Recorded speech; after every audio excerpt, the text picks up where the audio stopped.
Le petit déjeuner pour être au top, c'est le grand sujet du jour. Alors, on va essayer de démêler ensemble le vrai du faux pour savoir comment vraiment bien démarrer sa journée.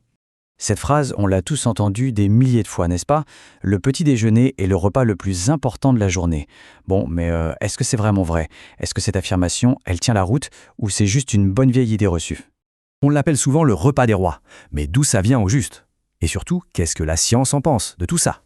Il faut dire que c'est une croyance qui est extrêmement ancrée dans notre culture, presque un dogme. Et pourtant, si on regarde du côté des scientifiques, eh bien c'est beaucoup moins clair. En fait, ils sont plutôt divisés. Depuis des années, on a des études qui disent tout et leur contraire, ce qui crée une sacrée confusion. Alors, qui croire? Bon, pour tenter d'y voir un peu plus clair, rien de mieux qu'un test grandeur nature. On va regarder de plus près une expérience scientifique qui a mis cette croyance à l'épreuve de manière très concrète. Pour en avoir le cœur net, des chercheurs ont suivi un groupe de 49 femmes. Leur particularité, c'est qu'elles ne prenaient jamais de petit déjeuner.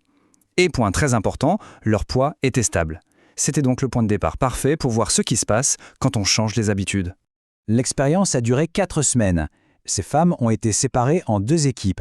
Le premier groupe devait obligatoirement prendre un petit déjeuner, et ce, avant 8h30. Le second groupe, lui, devait continuer comme d'habitude. Interdiction formelle de manger avant 11h30. Alors la question qui tue, à la fin de ces 4 semaines, d'après vous, lequel des 2 groupes a pris du poids? Eh bien, le résultat est assez surprenant. C'est le groupe qui a été forcé de prendre un petit déjeuner qui a consommé en moyenne 266 kilocalories de plus chaque jour. Et le plus fou, c'est qu'elles n'ont absolument pas compensé en mangeant moins le reste de la journée ou en bougeant davantage. La conclusion de cette étude est donc sans appel. Se forcer à manger le matin quand on n'a pas faim, ce n'est pas vraiment la meilleure stratégie pour gérer son poids. Ça peut même en fait avoir l'effet inverse. Ok, donc on a compris, se forcer, ce n'est pas la solution. Mais alors, si on a vraiment faim le matin, à quoi ça ressemble un petit déjeuner qui nous fait vraiment du bien, pour le corps et pour l'esprit?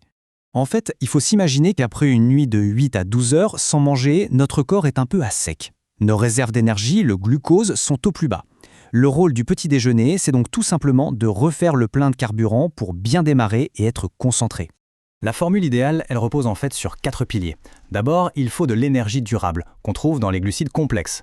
Ensuite, des protéines pour la satiété et la force. Troisième point, de l'hydratation, une boisson chaude par exemple. Et enfin, un fruit pour le plein de vitamines. Faisons un petit zoom sur un de ces piliers, qui est capital, les protéines. Elles sont vraiment cruciales pour se sentir calé, pour ne plus avoir faim et surtout pour éviter ce fameux coup de barre de 11 heures. L'objectif à viser, c'est environ 15 grammes. Alors 15 grammes, comment on les atteint? Eh bien c'est beaucoup plus simple qu'on l'imagine. Tenez, un seul œuf, c'est déjà plus de 6 grammes. Un bon morceau de comté de 40 grammes, c'est quasiment 11 grammes. Du coup, en combinant par exemple un œuf et un peu de jambon, ou du fromage et une poignée d'amandes, on y est très vite. Bon, tout ça c'est très bien, mais on sait tous, le matin c'est souvent la course. Et la première excuse pour sauter le petit-déj, c'est « je n'ai pas le temps ».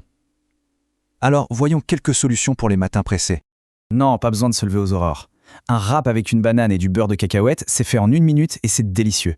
Un smoothie, on met du lait, des fruits, quelques graines dans le mixeur et hop, c'est prêt. Même une simple coupe de yaourt avec des fruits et des céréales, ça fait parfaitement l'affaire. Ce sont de super alliés pour bien commencer sans perdre de temps. Au final, ce qu'il faut retenir, la règle d'or, c'est d'écouter sa faim. C'est ça le plus important. Il n'y a pas d'obligation. Mais si on choisit de déjeuner parce que le corps le réclame, alors autant en faire un véritable allié, un vrai carburant pour avoir de l'énergie et de la concentration pour toute la journée.